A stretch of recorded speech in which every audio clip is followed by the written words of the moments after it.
Welcome. If you want to change camera volume button function in REALME 5i, at the first open camera and then go for the settings.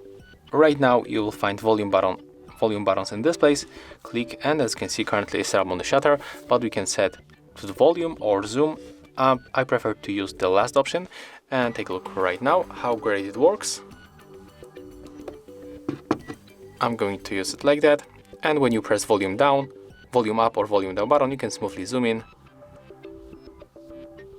or zoom out.